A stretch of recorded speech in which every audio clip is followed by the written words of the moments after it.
Okay. All right, so please have your attention. I think we'll go ahead and get started. All right. Welcome. Thank you for coming. My name is Nora. I'm going to be our facilitator this evening, which just means that I'm going to be helping keep us on time and organized so that the rest of the team here, Aaron and Jeff and Jennifer and Scott, can listen actively to the conversation. So with that, I can tell you quickly what we'll be going over tonight in terms of our agenda. We will be addressing key issues as you see GPAC members in your agenda, and you will have a memorandum in front of you which you've already received and likely have comments on, so we'll have time to get into that. We will do a quick project status update before then. Jeff will walk us through those key issues to give us an overview before we dig into our discussion. Most of the meeting time tonight will be discussion time. At 8:15, we'll go ahead and wrap up our discussion or pause it if need be so that we can take public comment. The meeting is scheduled to end at 8:30. I know we have a lot of folks in the room tonight, so if that's not enough time for us, we'll again pause at 8:30 and take stock of where we are in terms of the ability of folks to comment and continue on after that if we need to. But GPAC members, your meeting does officially end at 8:30 this evening. So that's, in short, what we'll be doing. Jennifer, would you like to go ahead and take us through a quick project status update, and we can pull up the overview schedule for you?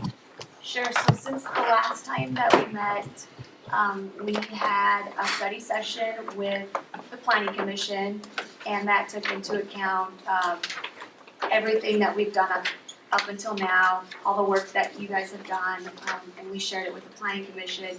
We have another study session scheduled with the City Council to bring them up to speed with all of the outreach that was done, the community themes, and that will occur on September 2nd.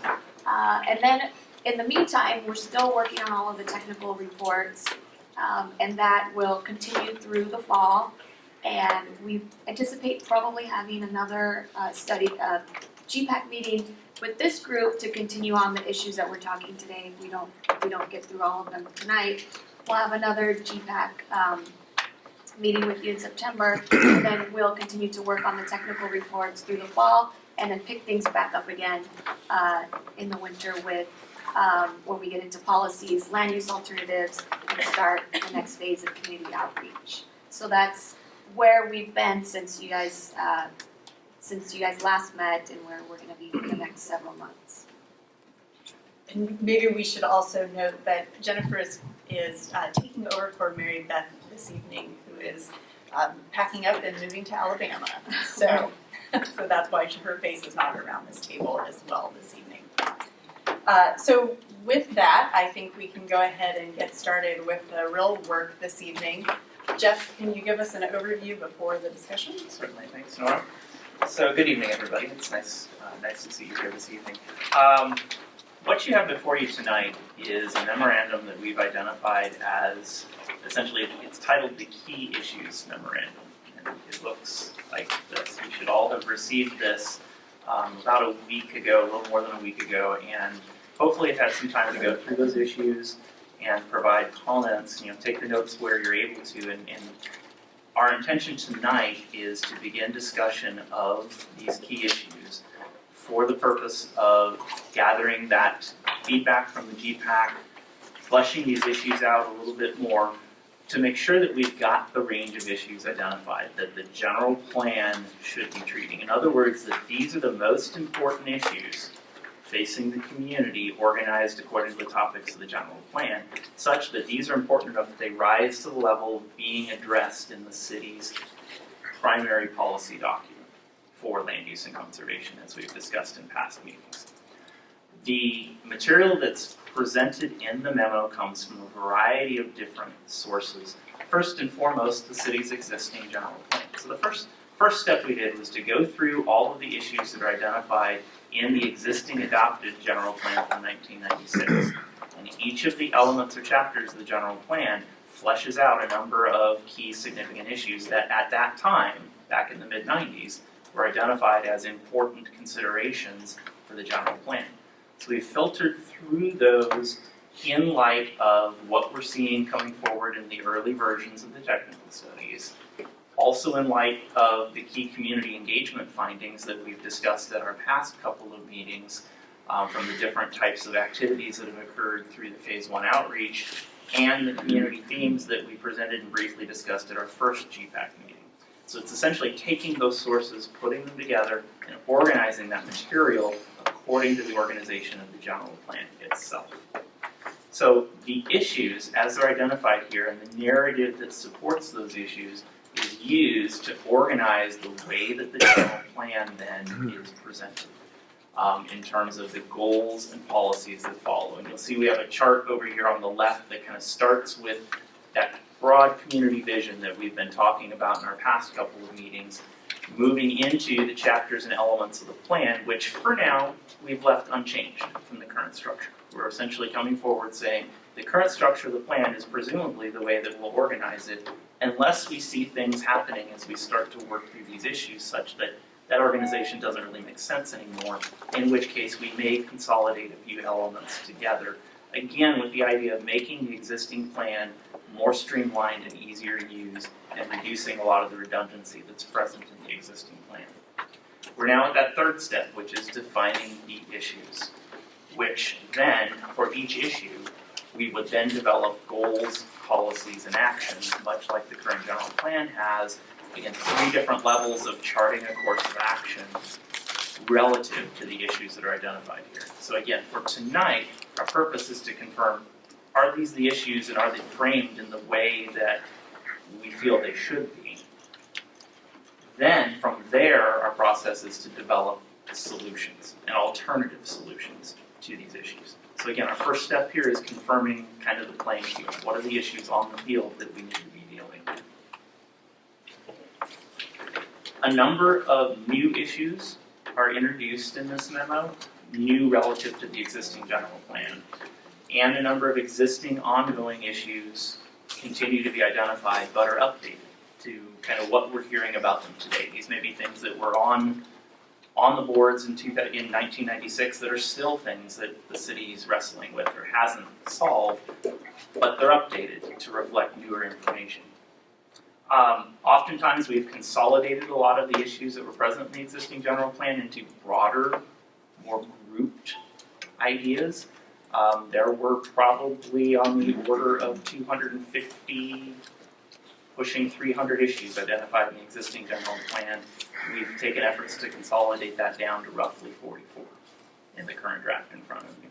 There may still be some consolidation that can be done. There may be things that should be added. But this is sort of the starting point here, and the point with the GPAC now is to pick this material up and move it forward and see if we're tracking in the right direction. And the other goal is for us to reduce that duplication of issues across different elements. Again, as with the guiding principles that we discussed in the previous meeting, no priority is implied by any of the order presented.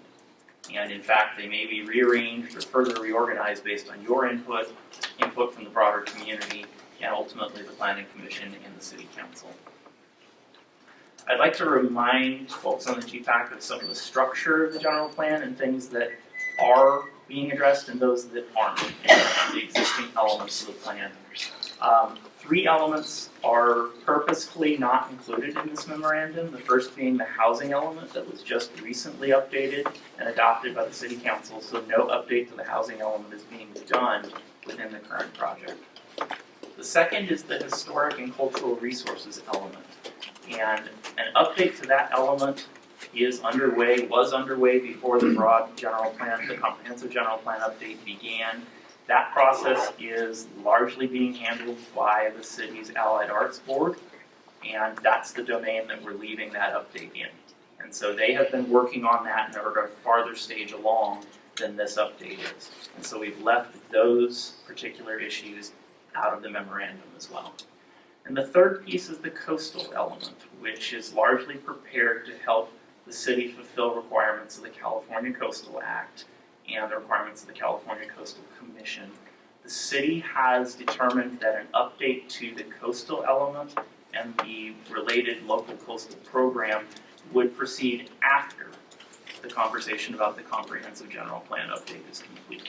So the issues presented in the coastal element are also not addressed discreetly in this memo. I should say that that's not to say that we don't have issues that touch on these topics, we do, but that they would not be a part of the general plan update in the same way as the other issues that we're proceeding with. And then the other related item is, as you go through the memorandum, you'll eventually get to the growth management element, which is an element of the general plan that the city is required to prepare in order to continue to receive Measure M funds for transportation improvements from the Orange County Transportation Authority. Oftentimes, and that's a requirement of all Orange County jurisdictions that receive Measure M funds. Oftentimes, the way those elements are structured is to cross-reference things that are addressed in other elements because they include policies about such things as air quality or appropriate densities or clean fuel vehicles or those types of things that are addressed in land use or circulation or water, for instance. And so rather than repeat those issues and hit that kind of duplication again, we cross-reference them where they exist in other elements. So again, for our discussion this evening, we essentially have two broad questions that we'd like everybody to essentially try to focus on as we get into these issues. First, are they important? And are they issues that should be addressed in the general plan? In other words, as you see these issues, are they important enough that they ought to be dealt with at this level, the very top level of city policy with relationship to development and conservation? Or are they maybe things that are sometimes too detailed to really be addressed at a general plan scale? Remembering some of the things that we've discussed about the general plan in previous meetings about it needing to be really visionary and broad enough in character to withstand small changes and keep us on the vision. So I mean, I think I ask you to continue to apply that filter to the issues as you review them. And then, secondly, is anything missing? I mean, are there just big issues that we've completely missed? And this is a good time for us to hear those. Yeah, in terms of the what's missing, you said the current general plan provides the starting point for the set of issues that's carried forward. Obviously, back in '96, the city thought we might be heading in certain directions, which we ended up not going down, or we dealt with certain things successfully, so there's no longer issues. So there will be a whole set of things that were not carried forward because they're clearly not relevant. But do you have a full list of everything that was not carried forward so we can validate the decisions made to not carry forward the remaining things? We do. We have prepared and provided the staff a tracking, if you will, from the old general plan to the new general plan, just in terms of if there were 25 issues identified in the land use element in the previous element, and now there are 6, here's how we consolidated that. And so that has been provided to staff. It's not something that we've made available yet. It's certainly something that can be made. Yeah, it's hard for me to answer the is anything missing question without that kind of data. When the Planning Commission redid the circulation element, I actually sat down with the old element and compared it to the new element to see how all the pieces mapped. I would like to obtain the list that you speak of. Yeah, we can email it to them. Great, yeah, we're happy to provide that in order to fill in those gaps. Okay, so that's sort of the big picture that we're looking for as we review these. We've got them organized again according to the chapters and the elements of the existing general plan.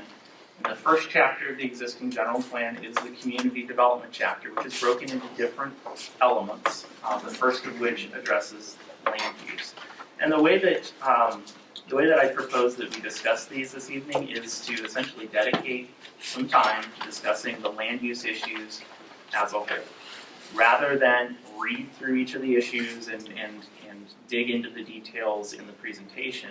I would rather facilitate or ask Nora to facilitate a discussion among the members regarding things that caught your attention, the way that the issues were written, and again, to help us frame whether they are presented correctly, if you feel that there are components of them that may be missing, and if, in essence, as written, they capture the breadth of the issue such that we could begin to move forward developing specific strategies to address those.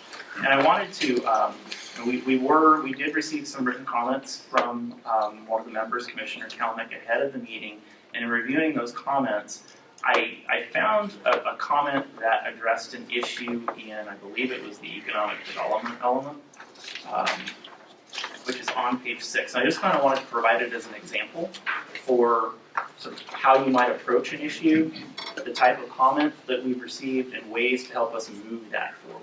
And so that was on this idea of capitalizing on location with technology and infrastructure. And one of the things I keyed in on was just a suggestion, for example, to take the "and" out and talk about capitalizing on our location with technology infrastructure. Really kind of focusing it in a little bit on the key issue is providing, potentially the key issue, is providing sufficient information technology to allow businesses to incubate, to site here, to incubate, to grow, and to expand.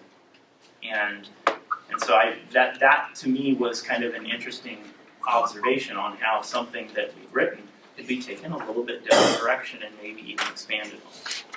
And so that's just something I kind of want to throw out there as an example. I don't know if you wanted to embellish that in any way. Just to discuss why. Okay. So technology and infrastructure really is really kind of the crux. This is kind of one of the issues as we go forward with general plans. The city's got pretty horrible access to low cost or lower cost internet for both residents and businesses. If you have Time Warner or you have Verizon, that's about all your option is for high-speed internet. And in some areas, you don't technically have broadband anymore. Some areas, if you're too far away from the central office, you can only get 3 megabits per second. FCC currently qualifies 4 megabits down as broadband. They actually just released a request for comment today that defined broadband as 10 megabit, and I know in certain parts of the city you can't get 10 megabits down, which right now is about the ability to stream a movie from Netflix, 2 movies at your house from Netflix. But if you think of all the devices behind your router at the house, you've got iPads, iPhones, kids, all the other devices, your TV, your washing machine, your refrigerator is going to be talking to the internet soon. From the residential side, that becomes a problem. If you don't live in a FiOS area right now where there's not fiber on the pole, you have no chance of. Verizon has said we are not rolling out any more infrastructure in the FiOS. If it's on the pole and your community just hasn't gotten it yet, you may have a chance. So there's no competition anymore. For a business standpoint, I do IT consulting for my job, and I have businesses that can't relocate because they can't get access to internet. Gigabit, which is what Google Fiber is in Kansas City, they're charging $70 a month for 1,000 megabits. They pull that into Huntington Beach is anywhere between $5,000 and $10,000 a month. Kansas City's got startups in all of their garages. They've got a really, really interesting concept there. Chattanooga, Tennessee built one out. There's actually, FCC has comment right now to ask if the FCC can overrule state law that are preventing local municipalities from being able to provide the service. So what I had proposed for the general plan was that the city investigate competing with Verizon and Time Warner by being able to provide a fiber ring in the city or some sort of wireless fiber combination, either using light poles as posts or even just pulling fiber to schools, senior areas, low-income areas, and then the industrial park to be able to provide a low-cost internet. And it may just cause Verizon and Time Warner to compete if we decided that's what we want to do, and then all of a sudden, which is exactly what just came out today, was in areas where municipalities have gone in or areas where a third party has stepped up, all of a sudden they come to the table and say, look, we can absolutely provide low-cost internet for you. We just didn't have to before because there was nobody that said we had to. So that was my recommendation, and that is that technology infrastructure in economic development, I think, is really a key moving forward in this. So that's kind of where I was on that. So using that as an example, Jeff, I want to tune back into what we want to walk away from the table with tonight, and I think you've just provided not only identification of where that issue might be refined, but also thrown out some solutions. And I think with our limited time for the discussion, we are okay in sort of holding short of some of the solution discussion tonight because we will get to a lot of that in future meetings. And instead, as Jeff had mentioned earlier, we've got 44 issues to dig into, and we have about an hour and 40 minutes or so to do that. So when you do the math, that's not a lot of time per issue. So we'll try to focus in on the issues, and it's great to throw out some solutions. Let's try to be respectful of how much time we have available, because that's something that we can also pick up in future meetings. So with that, should we dig into land use? So here we have 6 different issues identified. We want to do this pretty informally, so if one of these jumped out at you as being We can go all over. not appropriate, we can start anywhere on this list. We'll try to go for about 10 minutes, see where that leaves us, and go from there.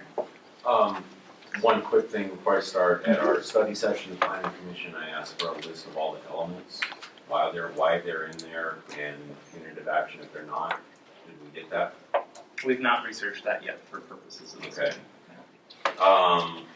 On this, I was just wondering why the school, when the school has nothing, I mean, the municipality has nothing to do with them, with building or anything, they go through the state for everything, so why is it a requirement for the element?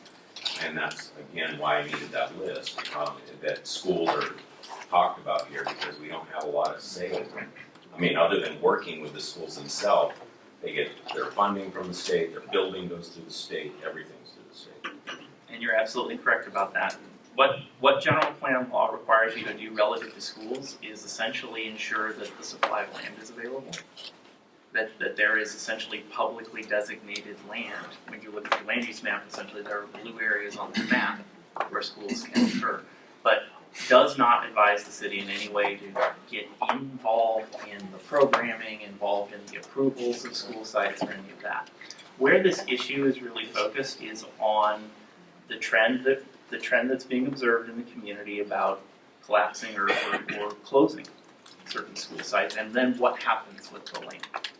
And while the city doesn't have the direct jurisdiction over what the school district does, the city certainly can adopt policy and make supportive statements about what the preferred land use scenarios for those areas may be, in light of what's going on in the surrounding area and in light of greater community needs. And so that's really where this issue is focused. And a second dimension of this issue is understanding that school closures are a function of a changing demography.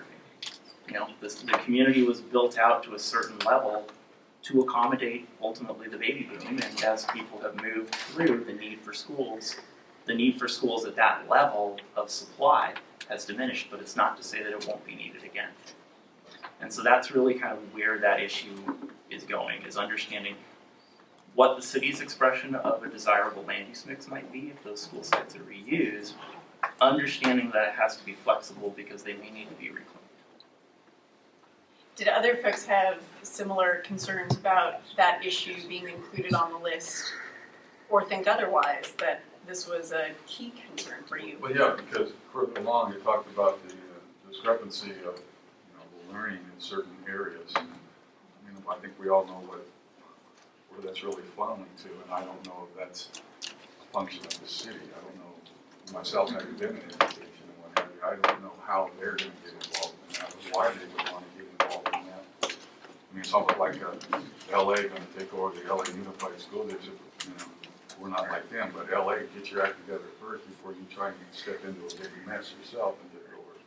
The mayor was going to take over the school.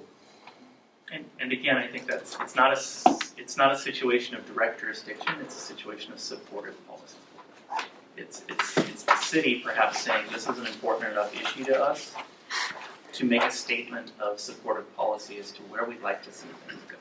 But we don't have jurisdiction to control.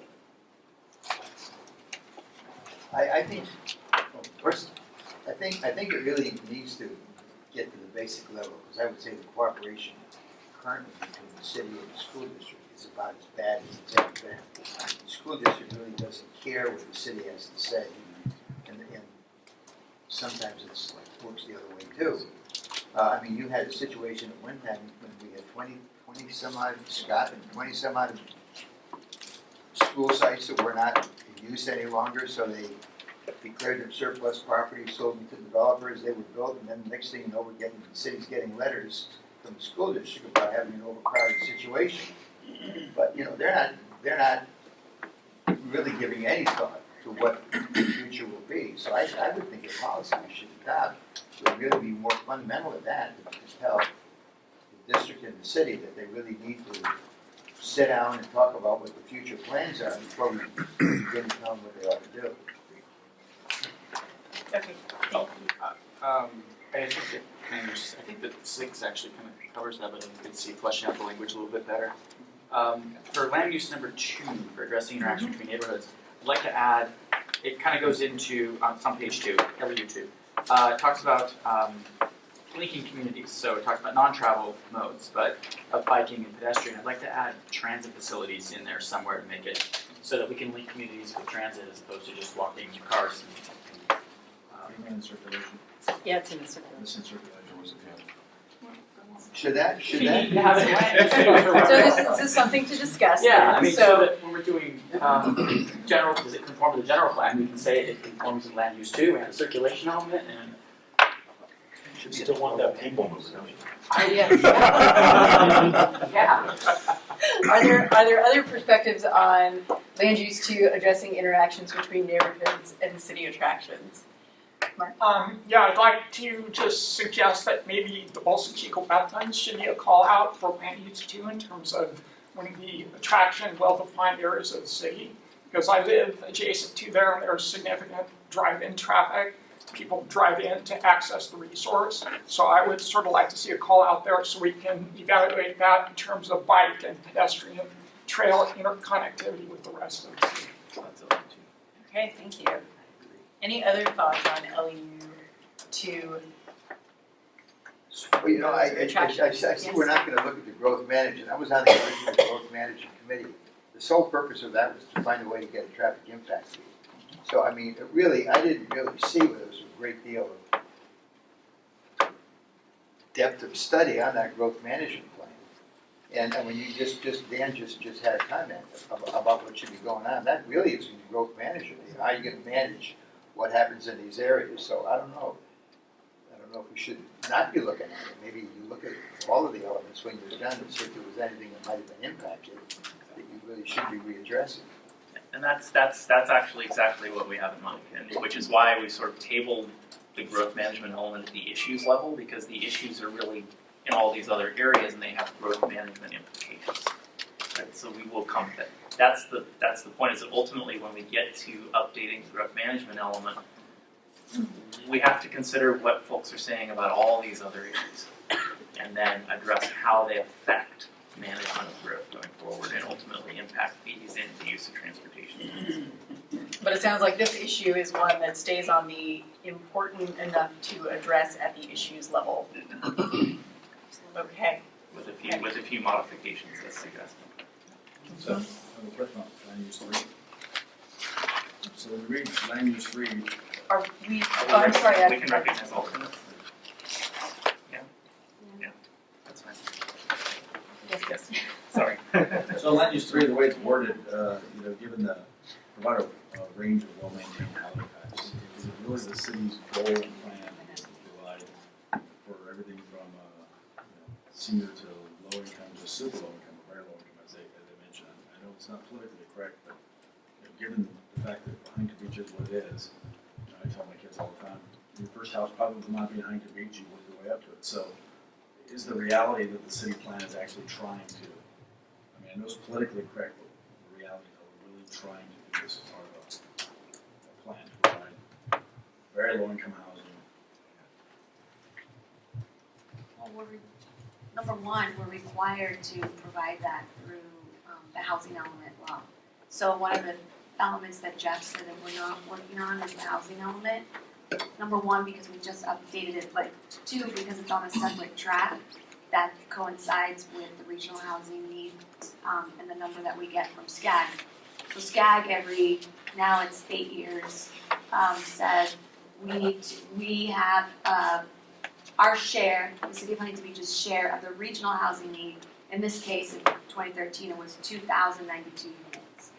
And of that, we have to show through the availability of sites and other housing programs how we can meet that need along all segments of affordability.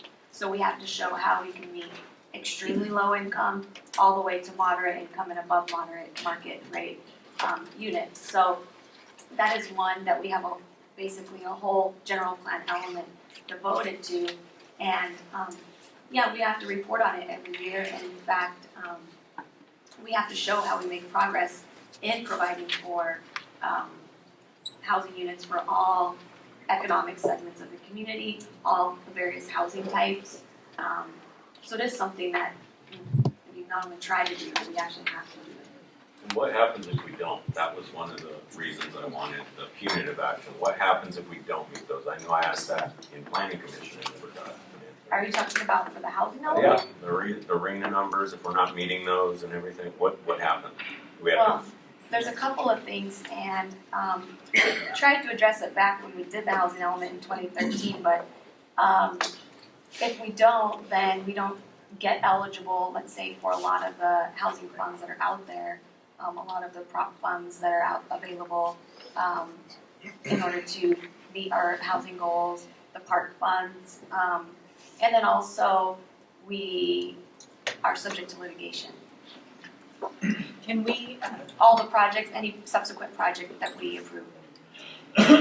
could I interrupt for just one moment? And I wanted, since we are looking at this in light of the land use issues and we are not updating the housing element at this moment, I wanted to come back and ask Jeff to explain to what degree will the land use element address this as an issue since we're not dealing with the housing element. And I think it's fair to say, as Jennifer was indicating, because that housing element is updated every 8 years and the general plan is updated every 20, a lot of times the housing element is ultimately the implementation for what you designate on your land use map as a range of densities. And so that's why it's important to kind of consider it at this level of land use to say, at the end of the day, we need to make sure that we have a land use map that includes a range of densities such that when the housing element is updated every 8 years, we can find places to put the units that we've been allocated by SCAD at the different income levels, recognizing that those income levels often tie to density levels. Without having to rezone or. Right, and I think an important clarification is that there's no penalty per se to the city if the units at the income levels don't get built. The city's obligation is to provide for the zoning and the land use to support those units being able to be built. Whether or not the units get built is a function of the market.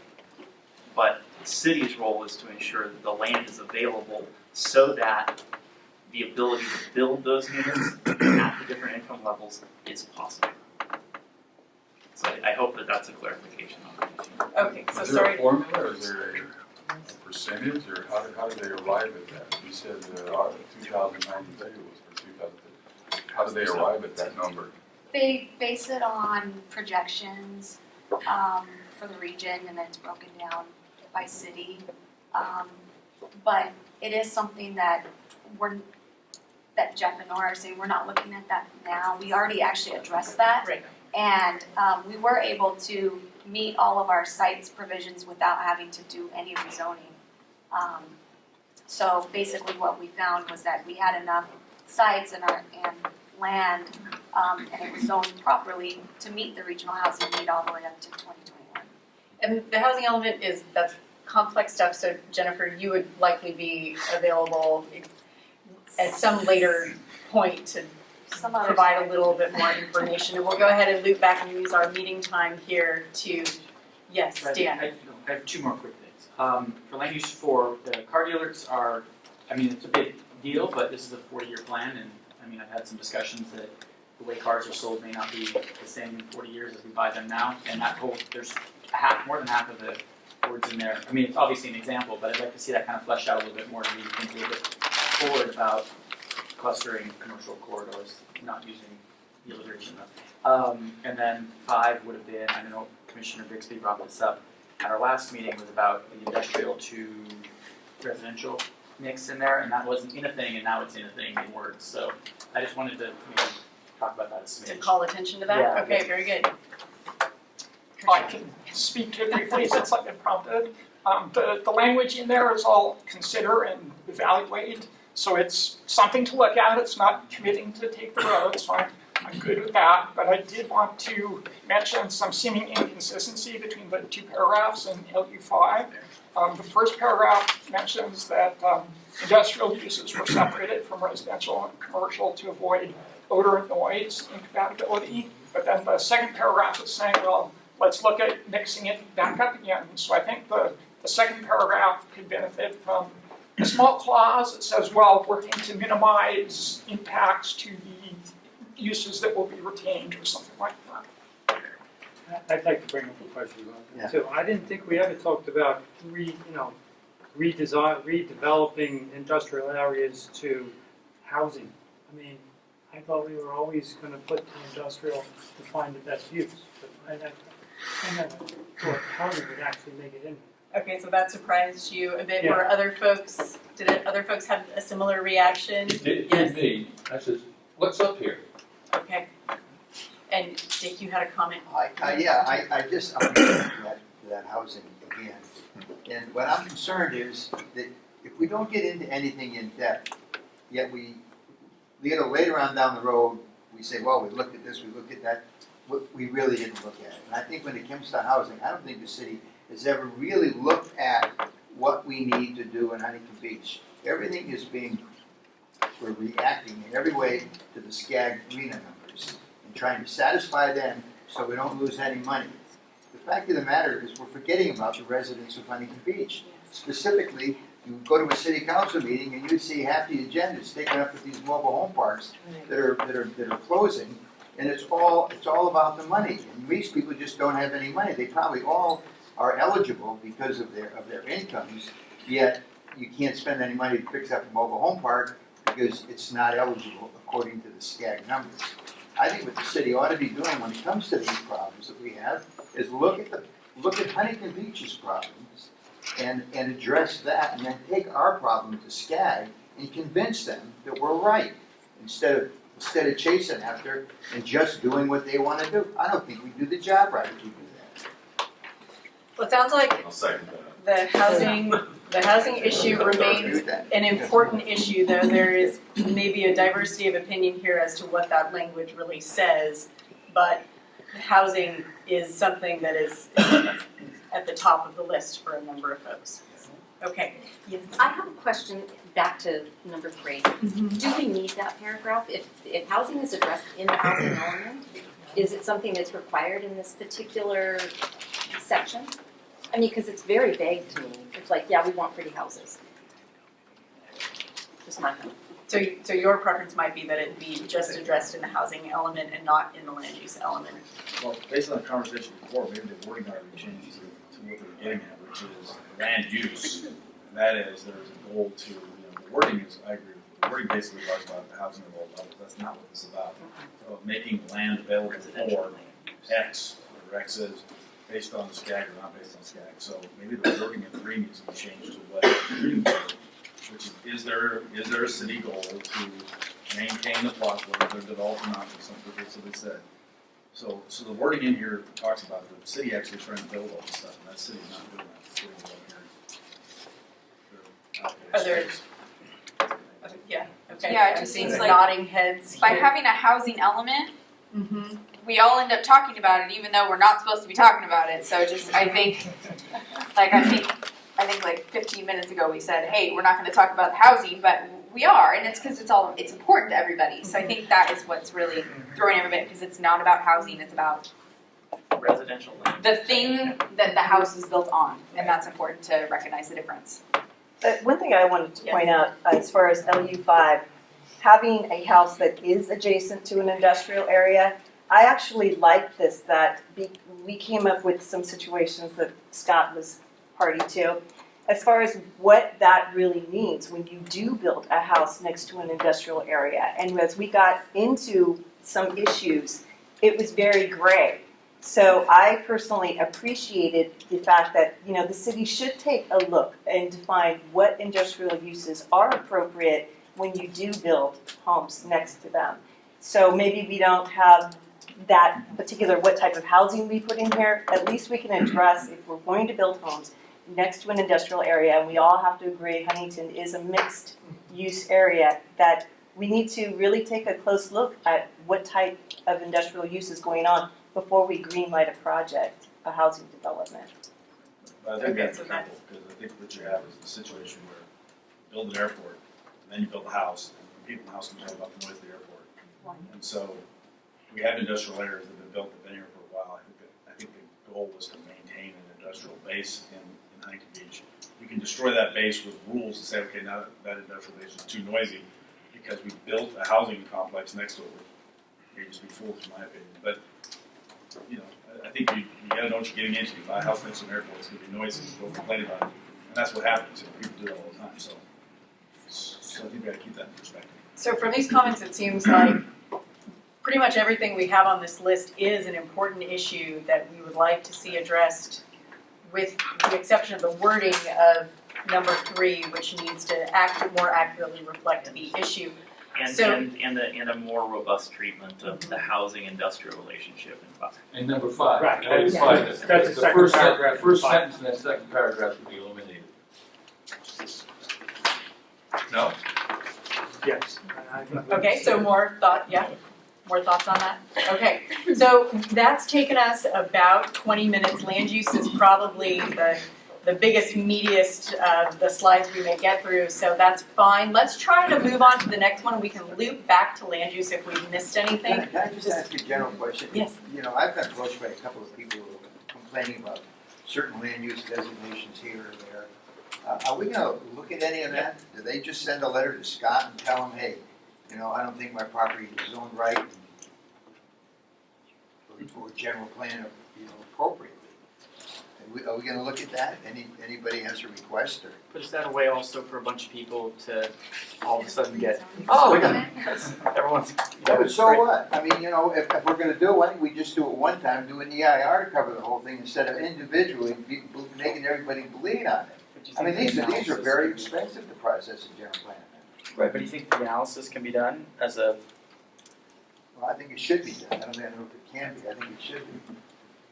We've had actually a couple of requests like that, and so what will happen is when we come down to looking at the land use alternatives and actually looking at the land use map, and looking at the various designations, we'll take a look at those properties that either we've learned about through the task force meetings or this meeting or individuals, and see which ones make sense to move forward. That's good. You know what I Thank you. mean? Yeah.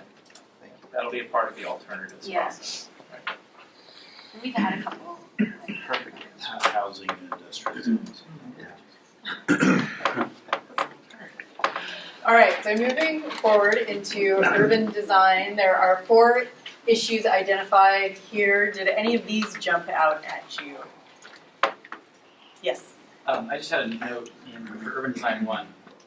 The example used for mansionization, I don't think that that's necessarily an issue.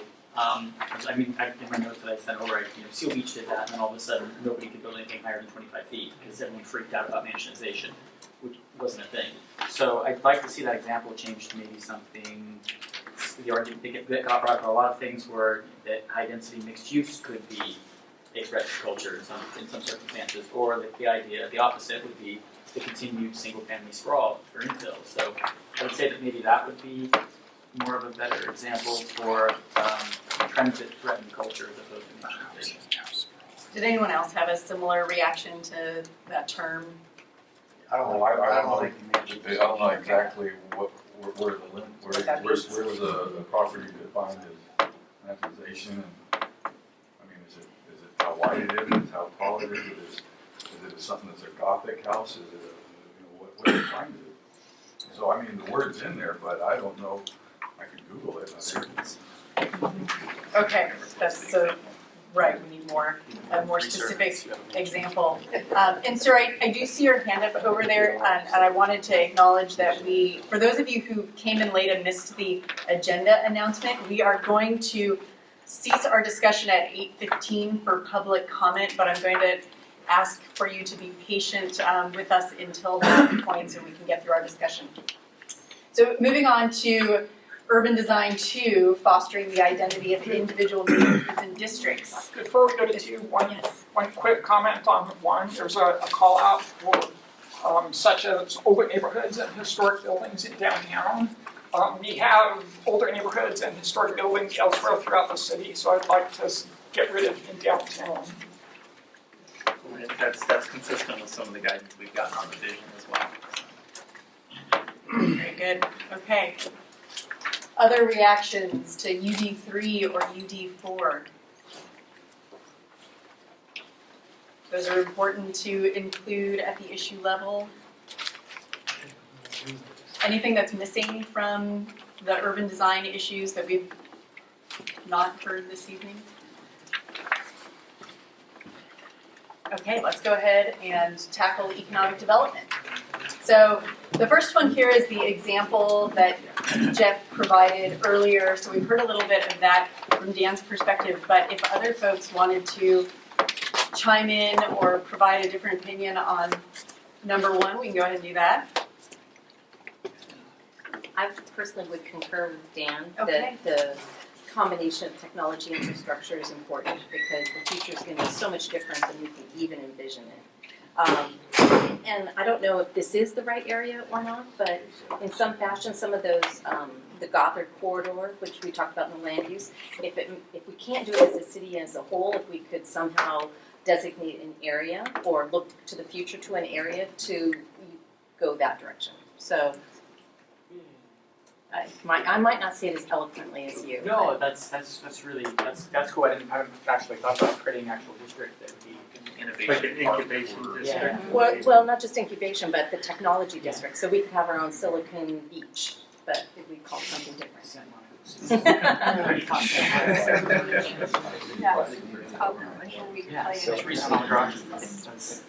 All right. Well, that's generating some ideas, I think. Moving on to retaining, expanding, and capturing businesses. Any concerns with that issue? How about capturing sales tax revenues? I think that's a good deal. I mean, there are a lot of businesses that operate in the city that don't pay sales taxes. If they knew all they needed to do was list their address, it's a good way for the city to make money. I think it ought to be publicized more frequently. Okay, sounds like that one stays on the issues list. Encouraging renovation and revitalization of commercial areas. Any concern with this issue? And finally, adapting to a changing economy. I had a comment on that one. Yeah. And I felt it was weak. It's not really an issue. It's sort of like, gee, do we have a future problem here? And maybe if we had some housing that would support people. To me, adapting to a changing economy should be much more stringent and a real issue. You know? How are we going to do that? Or what are we going to do? We need to do it. It doesn't, it's sort of like Is that too vague for weak you? and vague, I guess. Okay. The word vague, if you like. Did it strike anyone else? But I think we have to do that. Okay. Mhm. So it's important, but the way that it's written doesn't reflect what you'd like to say. Yeah, it was on my list for being excessively vague. Okay. It's like, yeah, these things are maybe potential challenges, but I'm not getting any sense of scope of where we're going to be headed. Like someone brought up earlier, which is the way we buy cars in the future may not be the way we buy cars today. That's an example of the corridor of Beach Boulevard where you do have a changing economy that may drive the way that corridor looks. And so, maybe that's an example you can put in a changing economy. But how would that adapt? I don't know what the plan would be or how you would focus on that. That's an example of oil industry was looking good here, but I think one that's actually applicable to Huntington Beach is how that's changed. I think it's hard to see it. Something that I'm just finding kind of interesting is, I'm going to try to word this as eloquently as I can. It's interesting because it's, hey, let's make room for new business. Let's make sure new business can come in. Let's make sure that we've got technology, that we've got transportation, that people can get around. But hey, you know what? We're not gonna worry about where they're gonna live. Anybody noticing that at all? It's housing. Yeah, that's housing. I know, and that's housing, and so, but I'm drawing on that only because I want us, when we're thinking about this, we need to be thinking about the connections between these things. And housing is obviously like a red flag, we're not gonna talk about it, but there's gonna be other areas where this comes up, and I think we have to address that if we wanna attract new employers, Dan's comment about, well, how are they gonna get here? Maybe they don't ride a car, maybe they don't have a car, maybe they want an alternate. So we have to, I think that's one of the things that I feel like we really need to look at the linkage between these things and not just, well, yeah, let's have new business. Okay, great. How are they going to get here? Where are they, you know? And I agree with you. I noticed that too. And I felt better as we got to the circulation element where they did address that when we get to that in CERC 2, as far as having different modes of transportation. But I agree with you. It was all come to Huntington Beach, but we don't really care how you get there. And I would offer that to the big comment, I would offer that, you know, the intent of this issue is, I think, to cut to the chase of the supply, if you will, of commercial and industrial space and the way it's currently configured today may not be aligned with where the demand is for how you get the best, brightest new talent. How do you attract, you know, essentially what are the demands of millennials in the workforce? And are the things that we have on the ground today aligned with those? And you know, I wouldn't say Huntington Beach is alone on this. I think this is a problem with the built environment in a lot of places, and you're seeing that struggle. You're also seeing kind of the Amazon effect, if you will, in the commercial workspace of, you know, with the increased prominence of online commerce, are we physically set up in a way to, one, take advantage of that, and two, handle it from the commercial side? But I didn't see any linkage between, like, the city priorities are, all right, we're Surf City, you want to promote tourism. I didn't see anything really linked up with that in this.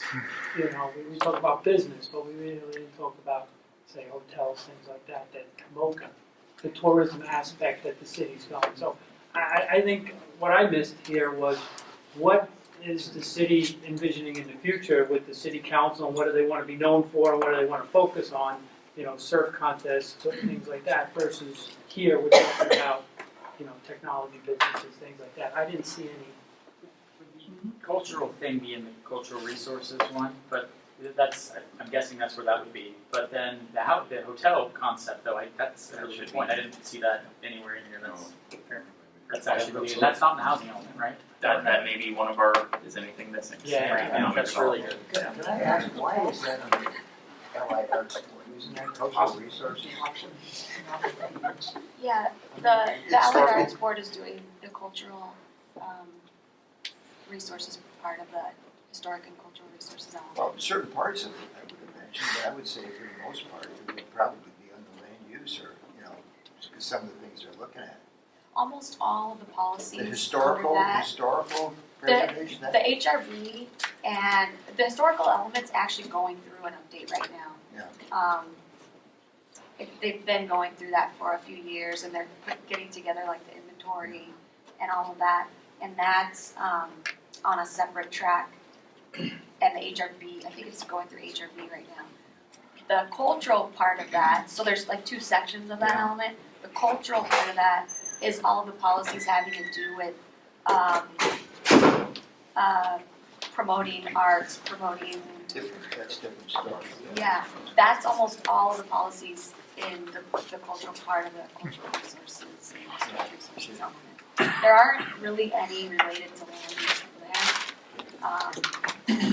They're almost all about funding for the arts education, arts Is the planning programs. commission involved in any of that?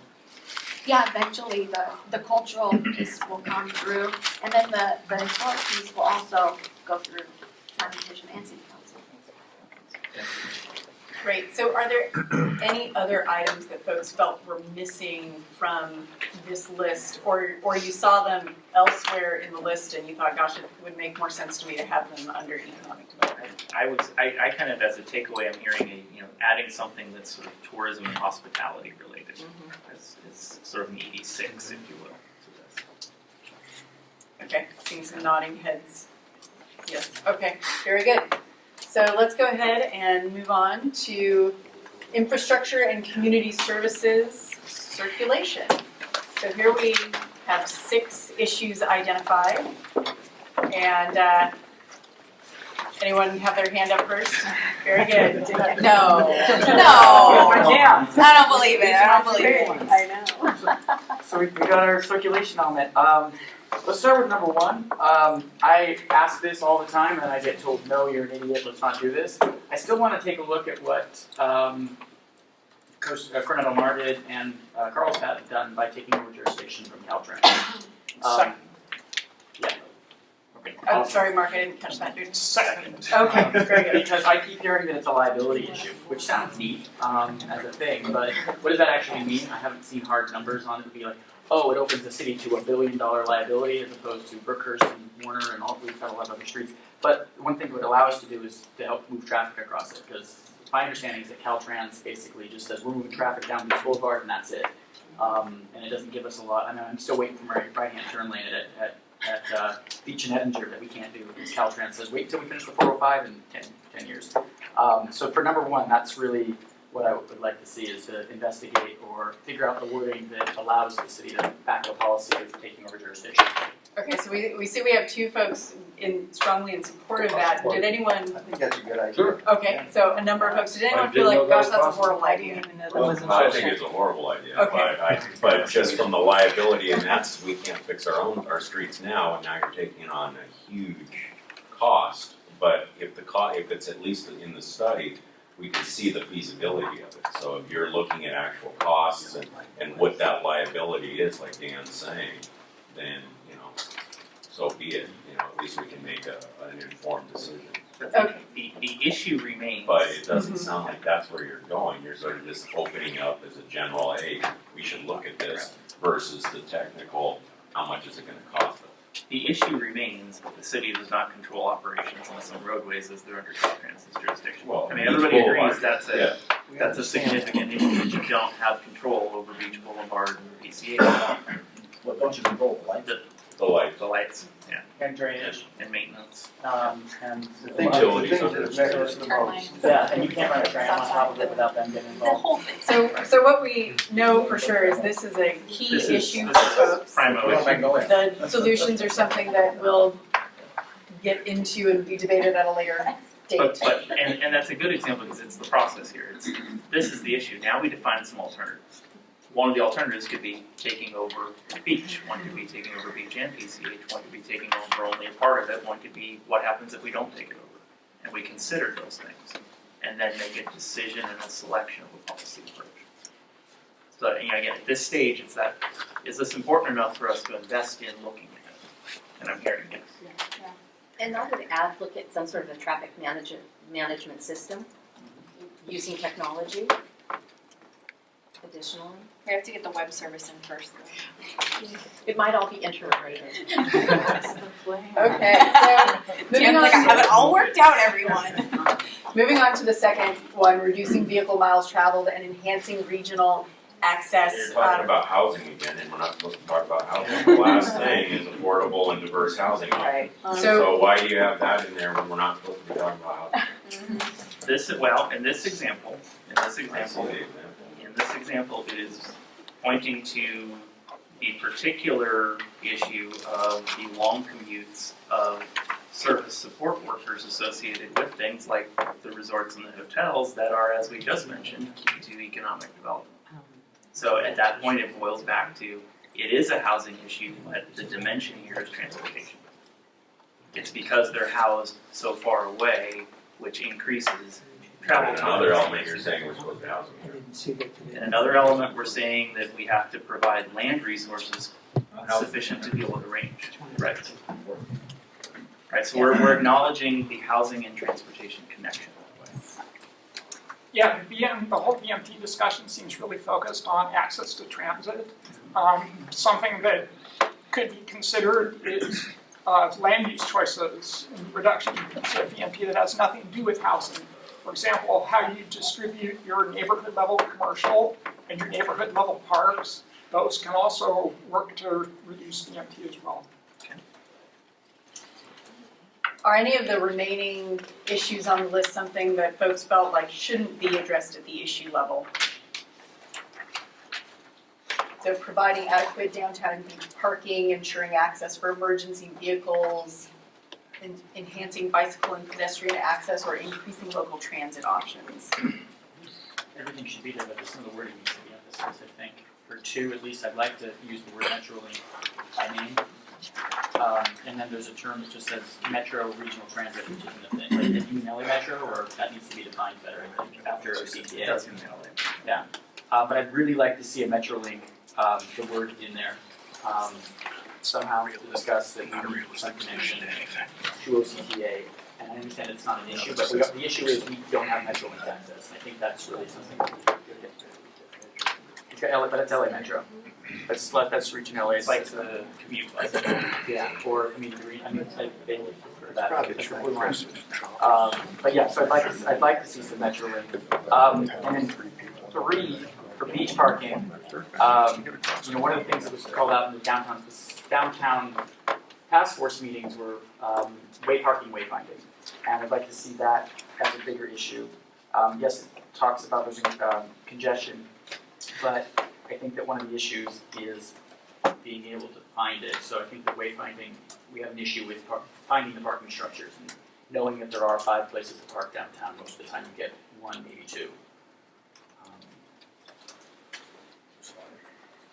And anyone else? I didn't think that. In 5, when you're retooling the roadways for the needs, making everyone equal, is this the complete street This is stuff? complete streets, yeah. With the bike and the car and the pedestrian are all equal on the road? And how does that benefit us? It's a state law requirement for us to address complete streets in the circulation element. Okay. And in fact, the existing circulation element Well, I that was mean, recently adopted does If do we that. do, Belmont Shores go down there, right? They have their little green lane. It's awesome. It's awesome unless you're behind a bicycle and Yeah. a car, right? I So, just did it Saturday. It was fine. So, but I mean, if we are not getting rid, if people are still driving around here and we have 1 lane or 2 lanes on beach versus 4, it's gonna cause you more death. I don't think anybody's putting Sharrows on Beach Boulevard. Right? so You wanna take over Beach Boulevard, so. We've got parking, we've got 12-foot sidewalks in some areas. I mean, Right. There's ways to do that. I mean, I missed in the CIP plan, there's gonna be talk about turning Utica into a bike corridor eventually, or that I think in the bike master plan, there's orange, moving traffic off of that to different streets to allow some of the bike traffic through. Orange is a little different than some of our major corridors though, so they're not saying, they're saying, But we had 6 people die this year already on bikes, getting hit by cars. So I mean, we absolutely have a biking car issue because bikes aren't necessarily taken at the same level. So I think that's something appropriate. on the motor And court. let's go ahead and pull back on this one since we're already talking solutions and ways to address this. And we recognize it's an issue the state requires us to address. And we'll note that in future discussions, we'll have some time for that. Okay, so did anyone have a circulation comment that we didn't get to register here? Yes, Jim. I'd like to see more talk about increasing alternative fuel stations. My Cert 7. I support that. Oh, okay then. So don't really talk about that, and as we grow away from gas vehicles, it's going to happen. We need to plan for that infrastructure. So is that a city need or is that commercial? The city doesn't build any gas stations whatsoever, and yet gas stations where they need to be.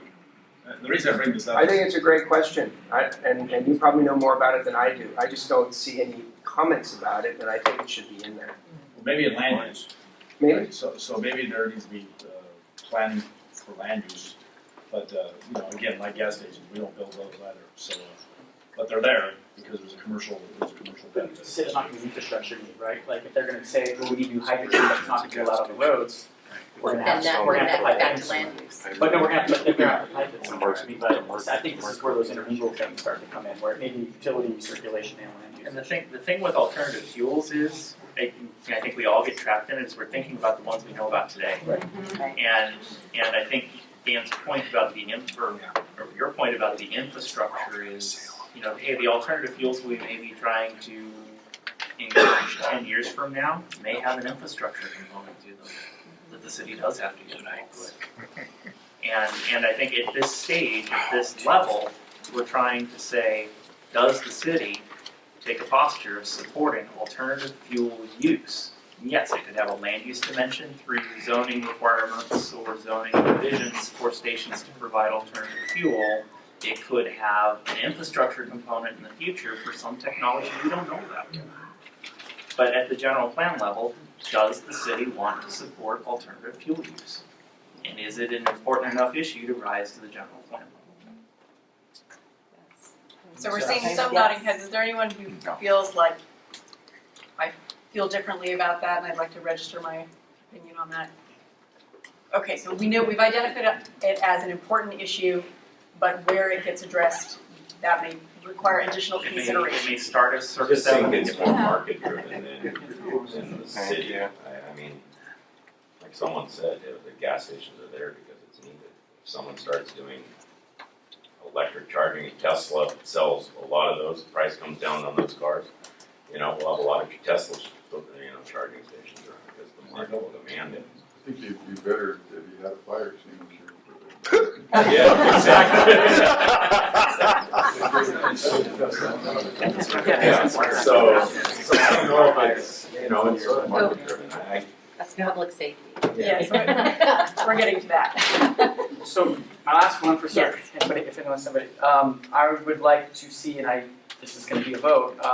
I'd like to see light rail or tram called out in Service 6 specifically. The city either outside or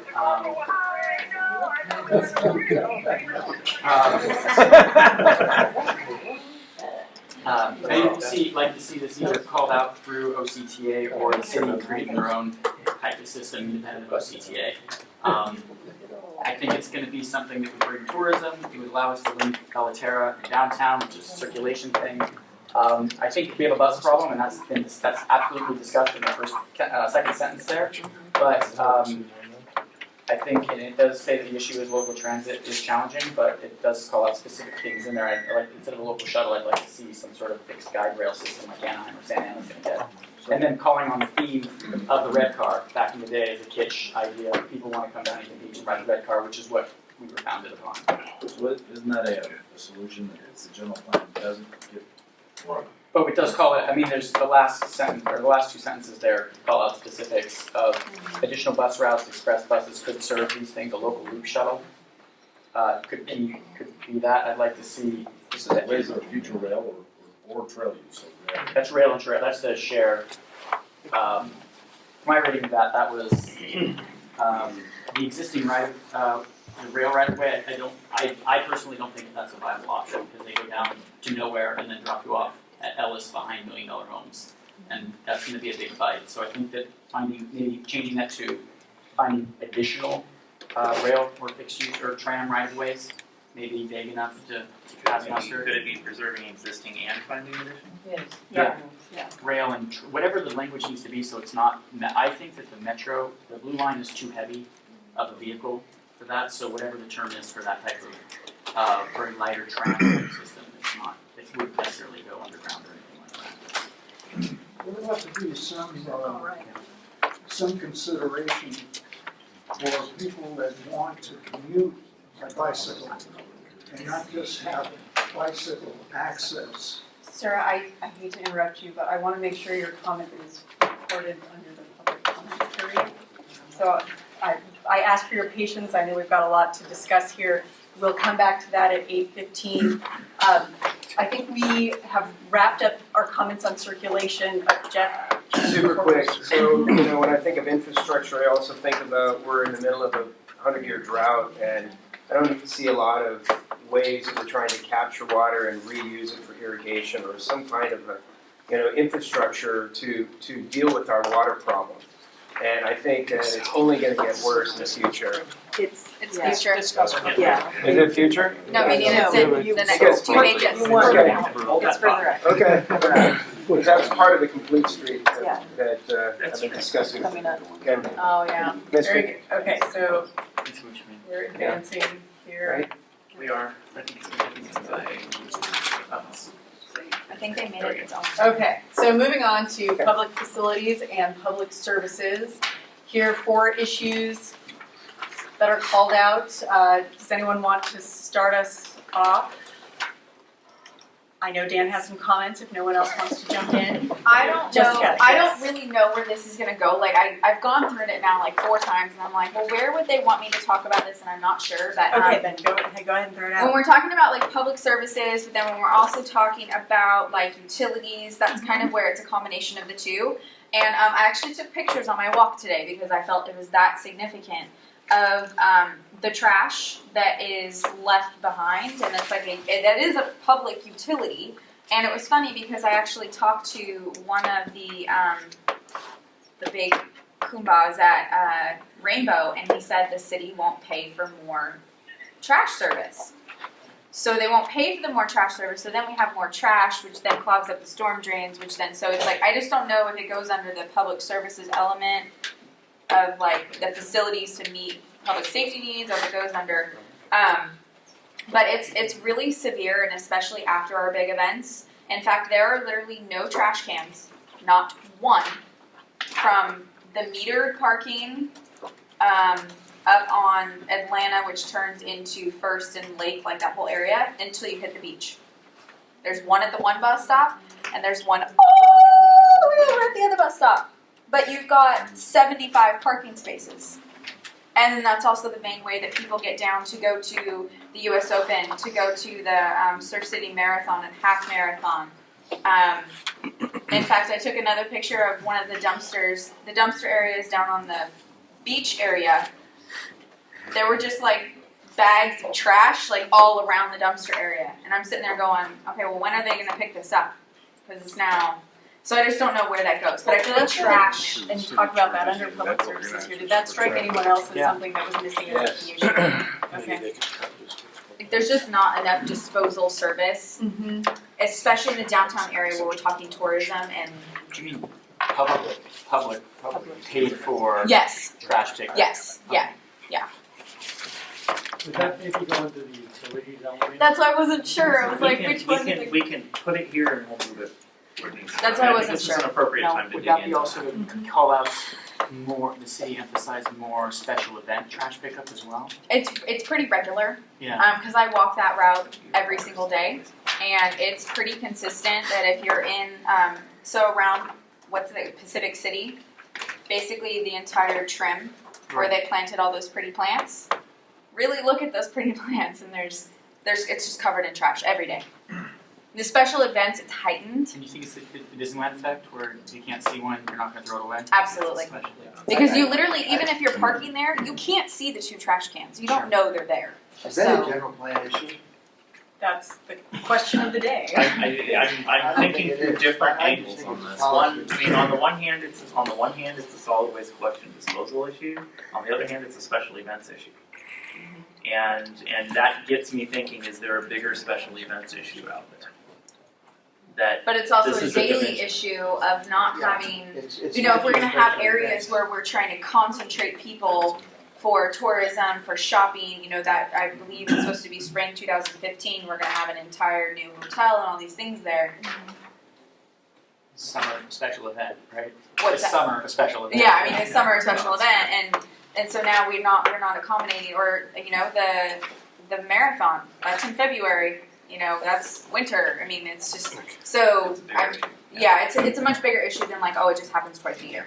And I think it's a large issue because it affects a lot of things. let us work with this. Jen, Yeah. I think that's you're bringing up something that we need to Downtown think specific more plan. about. Could Yeah, share well, that. this exact issue came up during the downtown task force, and it was one of the recommendations of the downtown task force when everything went through council.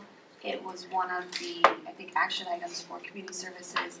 I think they're starting with the beach. They're actually going to put trash cans, I'm not sure which locations on the beach, but I think they're adding however many more because it was an issue that came up a few times during the downtown task force.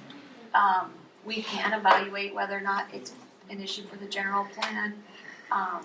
Maybe it comes out more through a policy, but it is, I think, something right now that's currently an action item through the downtown specific plan, but more recently the downtown task force.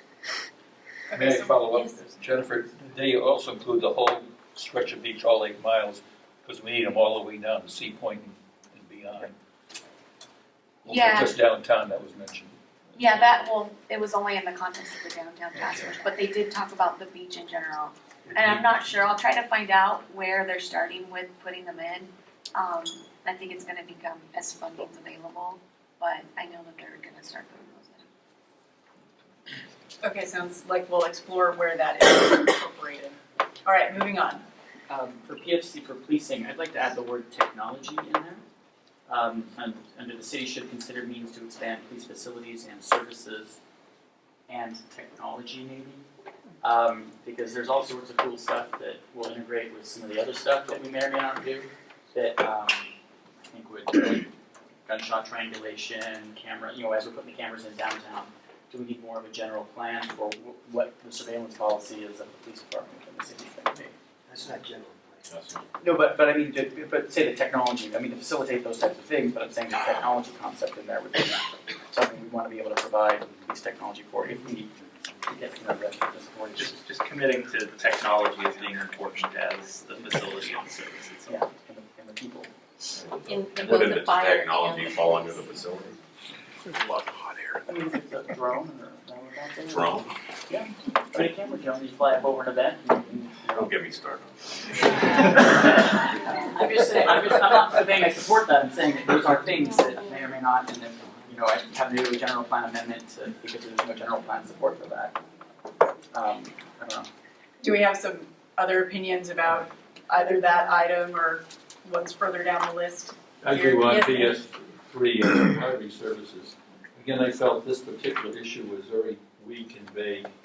And what we really want to say is, the issue is how do we expand and enhance the capabilities of the library to serve all of the community and also requires funding. But that's what has to be stated. This sounds like very defensive. All right, was providing library services a key issue for other folks? Did anyone else feel similarly that was too vague as it's written? Yes. Well, Okay. so something to think about as we talk about going to the future. Will there be a library? As we look at, libraries are important, but will libraries be brick and mortar in the same way that our business is brick and mortar? So, library services may also change through time. So it's really a way of looking at library services, and it may not necessarily mean enhancing brick and mortar, or maybe enhancing. That's what I meant, expand and enhance the services, Not necessarily the physical. No. So that's important, the wording's important. And maybe look at them more in a cultural sense, community centers, not necessarily just libraries. Okay, thank you. Are there any comments on the final PFS for funding public facilities and services? Yes, Dan. For two, sorry, for fire. The last word in there and some of the other tweaks though, urban fire hazards may increase as the existing building stock ages. Is there support for that? Stuff gets old, but is stuff really going to catch on fire more? And that takes a bigger thing that we may want to look at as the general plan. Is this discussed to continue to provide fire service facilities that meet anticipated population growth, but not, more than 90% of our calls for service are for medical aid. Why are we still driving 500 gallons of water to a medical aid?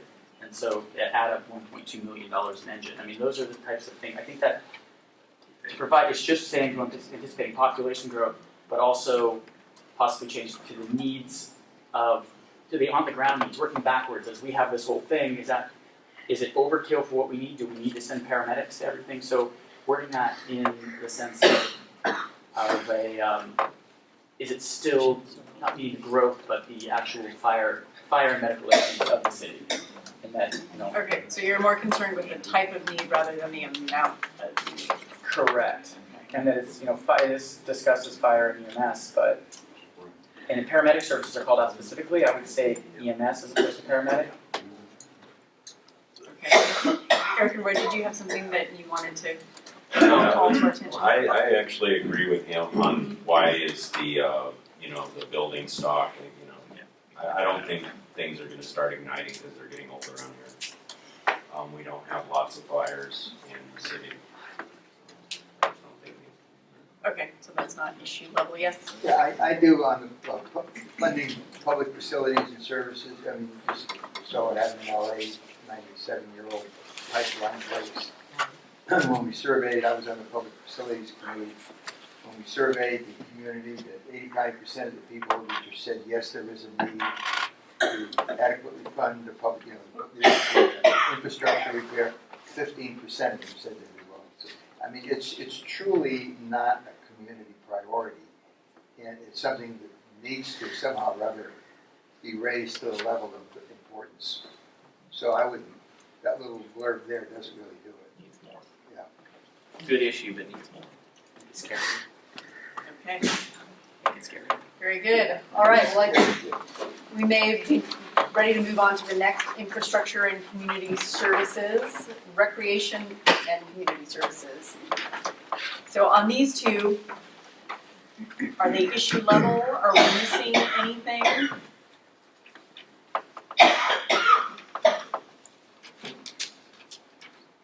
There had been some discussion on the last slide about special events. Is that something that we feel like is issue level under recreation and community services?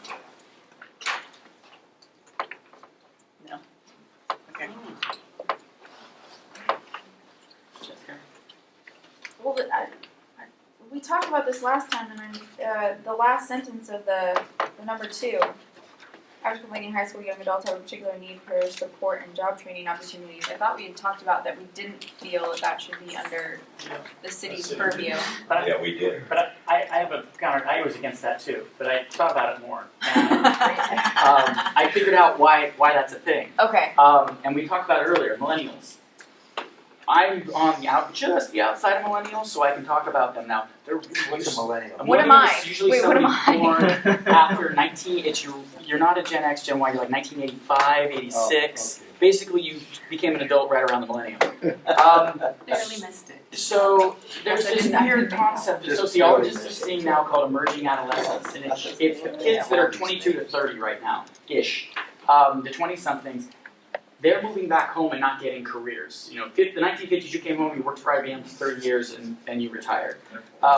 Now we end up, or Boeing, you worked for somebody, but now the average person under 30s had like 6 jobs. Yeah. And so the job training thing, it may not be job training. It may be providing facilities for this new emerging group of people. Prior to the enaction of prior to the enaction of child labor laws, there was no high school, there was no adolescence. That got invented when you stopped working in the factory. So we came up with high school football and social activities afterwards, swim club, a lot of things that kind of evolved out of this for that group of new people that had free time. And this new 22 to 30-year-old people, they're sometimes low income, they're living with their parents, and they have, they're working a minimum wage job, and 2 or 3. Yeah, or 2 or 3. Or they're going out drinking every night of the week in downtown. I think that's where they really are. Let's And let them so do we in the recreational services are meeting youth needs and senior needs, do we need to look at creating spots for this new emerging group of demographic of people that need stuff? I just don't think we need to become the parents. I mean, the school district has a bunch of, the school district has adult school has a lot of educational opportunities, very inexpensive, and I don't think we need to get into the education market or any type, I mean, they're moving on with their parents need to take care of them. But I'm just thinking, I would bring it up in a discussion. Robert, to that aspect, I mean, Huntington Beach is going to be aging. I think they demonstration They'll be said owning that them. the average age is going to be increasing here in Huntington Beach. I don't see that's really addressed either, except for the senior parking. I don't see, Okay, so it sounds like job training is not the right word for dealing with.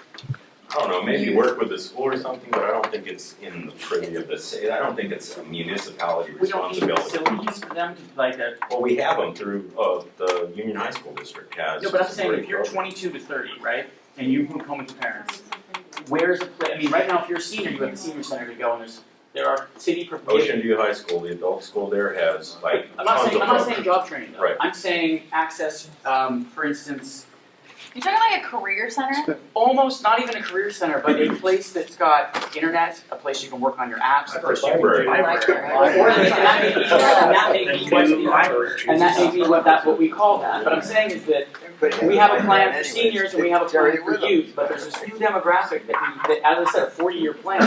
Our seniors we're going to shift the demo is seniors. And so, Okay, so so I so that's what I'm trying to frame this into a thing that's like it's this new group, and it may be that we change the library term as we to evaluate. The hangout. okay, so I just don't know, like, I mean, I teach those kids. That's what I do for a living. Like, I deal with them on a regular basis. So I just don't know if in the general plan that's necessarily, I think that we want to make sure that the library has, like, we don't lose those services in the library, but I feel like we kind of touched on that in the previous one. So if the library doesn't lose those services, and if the schools keep maintaining their adult school, I feel like we're covered because they should just probably get their butts in a Golden West or something. Unless they have the student loan. I went to college and now I don't know what to do with mine, which I get those kids too, which is always fun. But I just don't know if I see it in the general plan. I mean, the only reason I brought it up is because we are talking about seniors, But yeah. we are talking about youth services. Yeah. So I just And- wanted to make everyone aware that there's Yes. this new demo of Yes, people there is that absolutely need something a new demographic of people. And then my last question though is, did I miss where the youth services is? Because if I was a teenager in Huntington Beach, I'd go to the beach and that'd be like the only thing I would know how to do here. But I'm just, you had a comment you wanted to provide. just asking. Yes, please. Come on to another topic here, number 2. I'd like to see a period after the word senior services in the 4th line, and the rest of the paragraph deleted. It talks about schools, which we have nothing to do with. Okay, thank you. So it sounds like, in general, the issue of providing services to meet senior and youth needs is all right, but some of what is described in the memo as to the scope of that needs some revision, and we'll look instead to libraries to maybe fill that training and millennial place to be sort of need. There are other community resources. Golden West, for instance, is another option.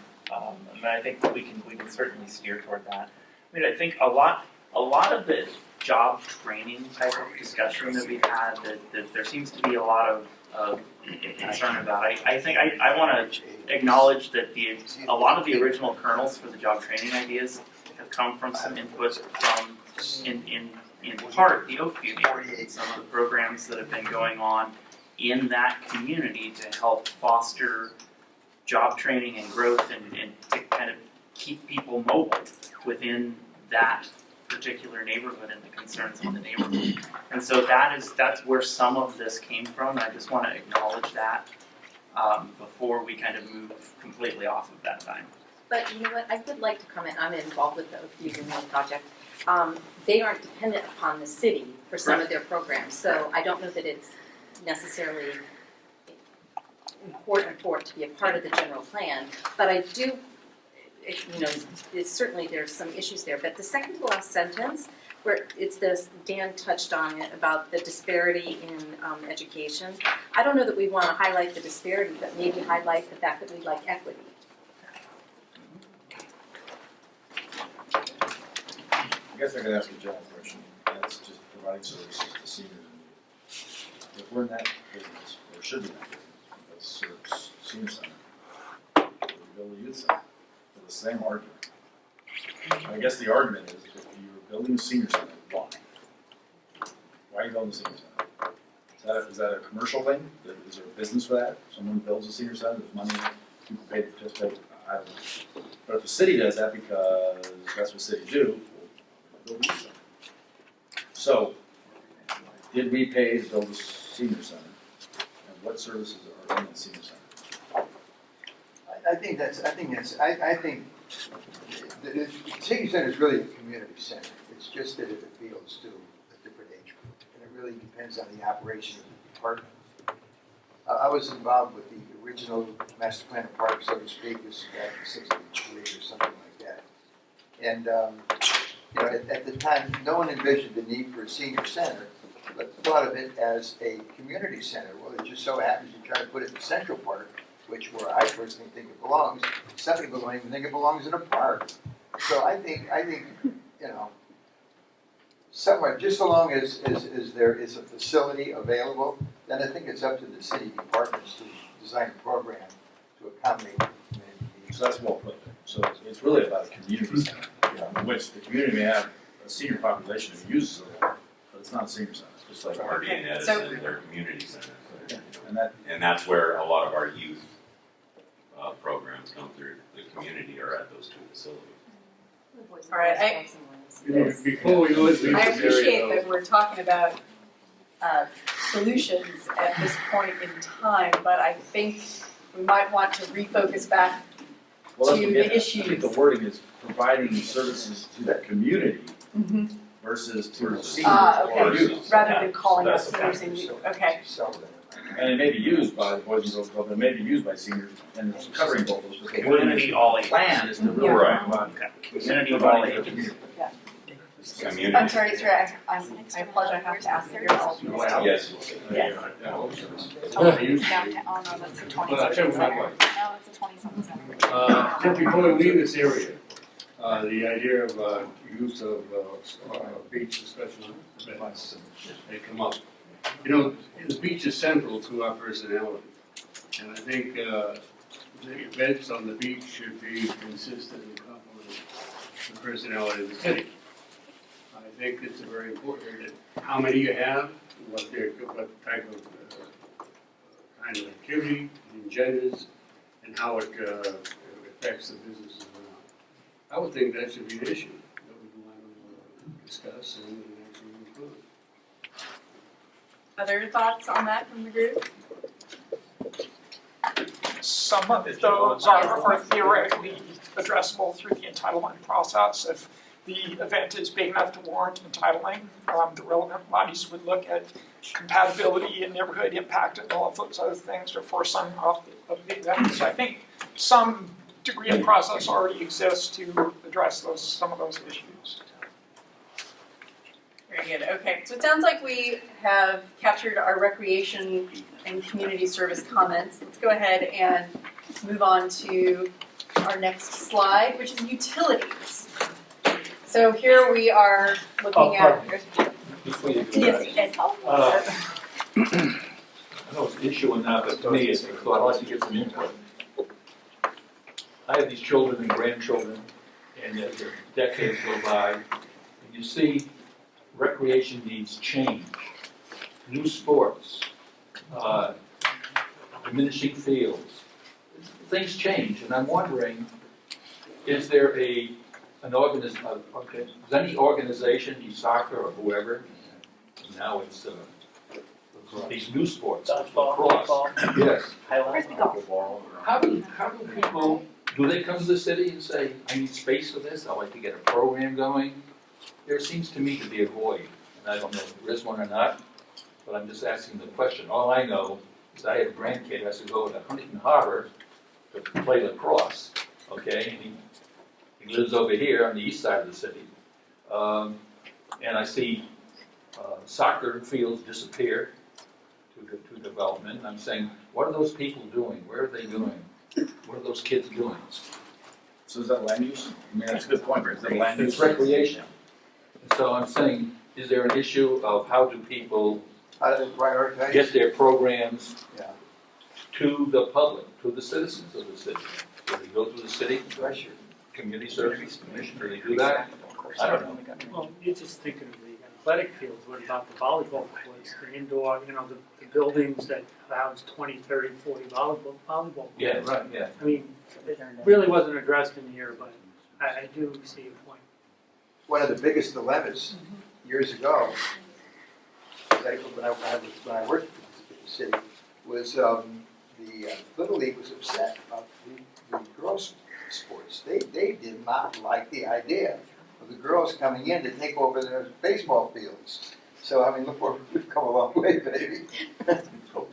So it sounds like the responsiveness to needs, this could still be covered under the issue of responding to the needs of the community or the needs of youth and seniors, but Ed, you're pointing out that the method of that response is something that you didn't see reflected in the memo.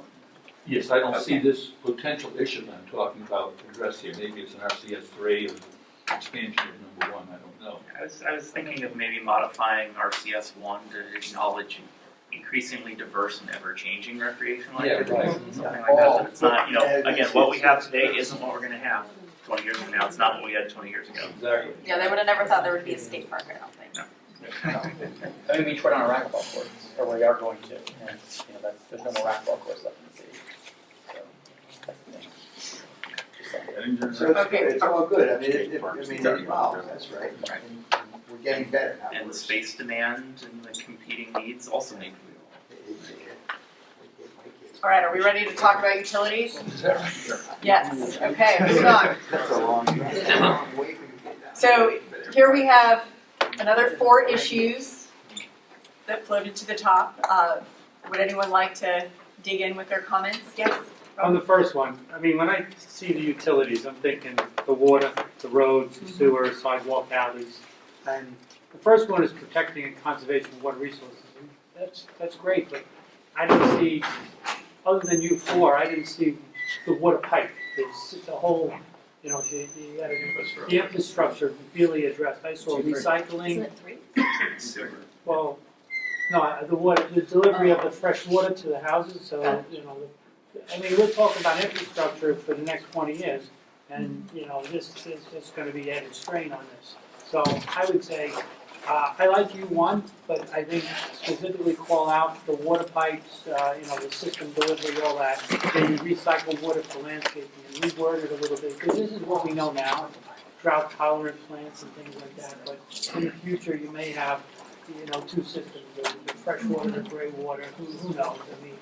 Is that something that is, do folks feel like that fits with U4, or is that sort of a standalone issue to address? Well, I think you could modify U3 to be input and output. I mean, right now you're talking about output.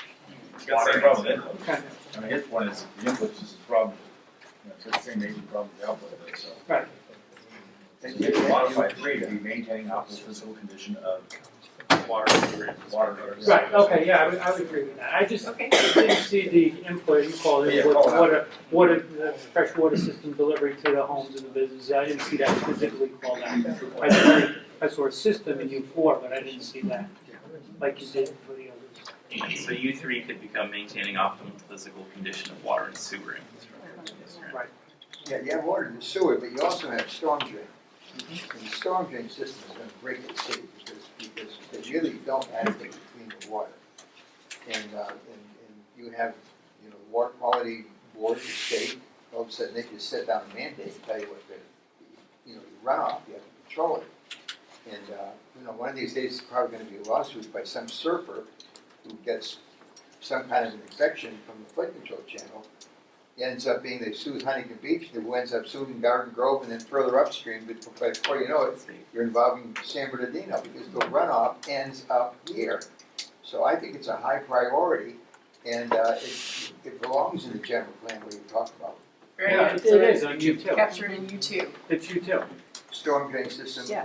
maintenance, and upgrade. I'm talking about the water quality, not just conveying the water, I'm talking about treating the water before it goes into a body. Like having catch stations and things like that. Yes, Eric. On U4, rather than updating infrastructure on a project-by-project basis, the city should consider undertaking citywide improvement programs.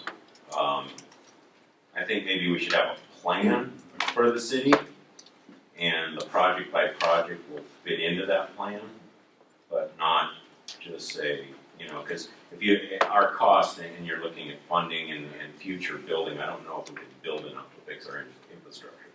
We have some very aging infrastructure, and I think we need a master plan on what needs to be done, and we do it as we can, and maybe have a plan, but it sort of sounds like you're saying, let's not do it project by project, let's just look at the whole thing at one time, and try to tackle the whole thing rather than, we're going to have to do it piece by piece, and that plan should be in place, but the wording here sort of sounded like we don't want to do it piece by piece, we want to just go for it. So more do a plan so project-specific improvements are known up front. Exactly. Have you had a chance to review the infrastructure committee's recommendations?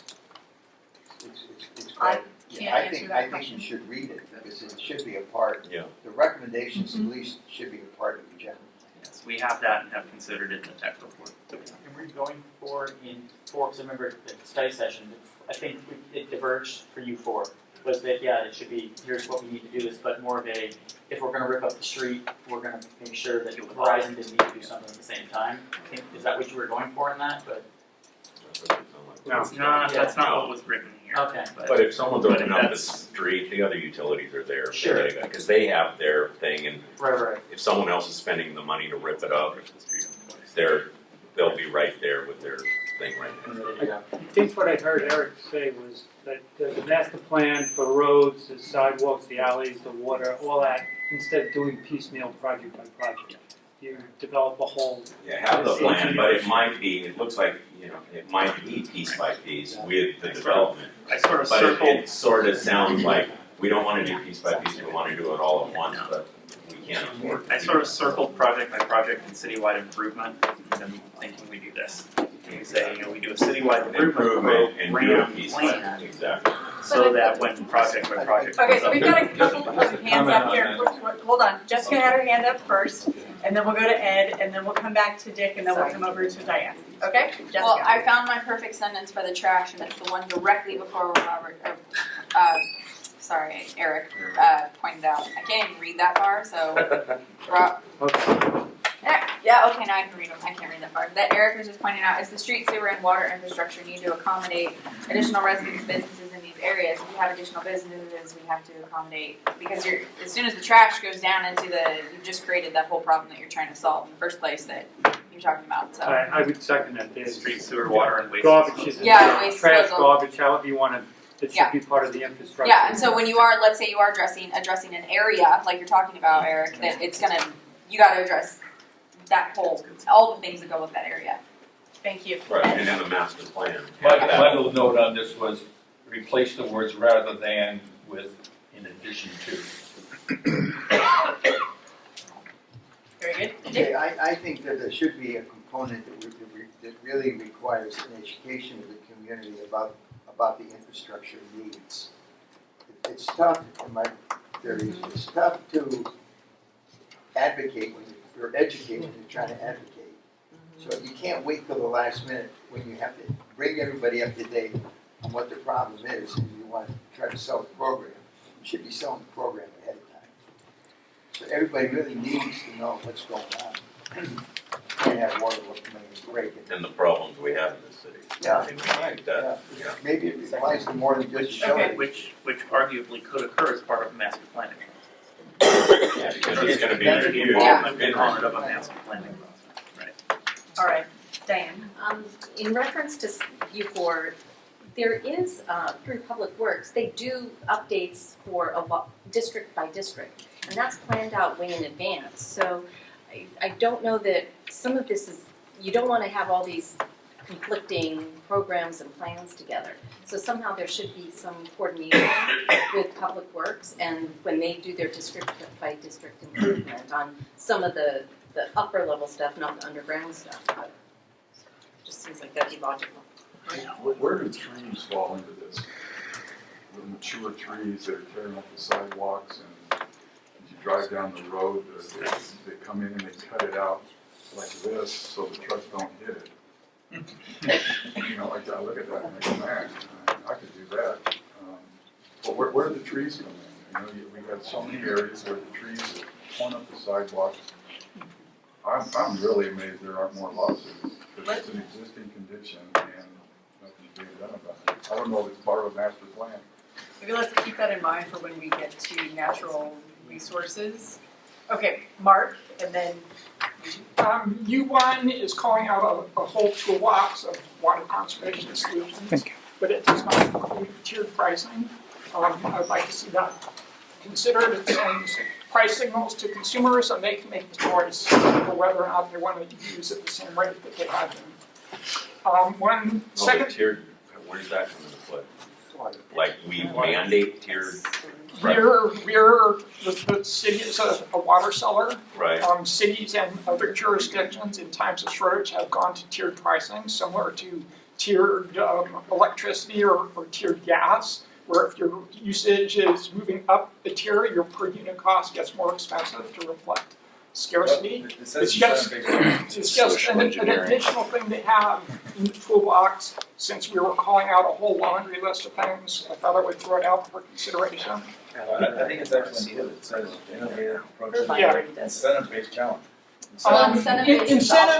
Incentive-based was, I was thinking, well, yeah, you could maybe sort of game that where the incentive is avoiding the tier. That's right, But it is. But it's, incentive is more like you replace your sod with drought tolerant and you get money back. So Like we're that's gonna- more incentive. Or like, I think yesterday was like a Edison, you know, if you saved your energy between 2 and 6, I think it was yesterday, like you know, save $100 up to $100 a year. Like that's an incentive versus the tier.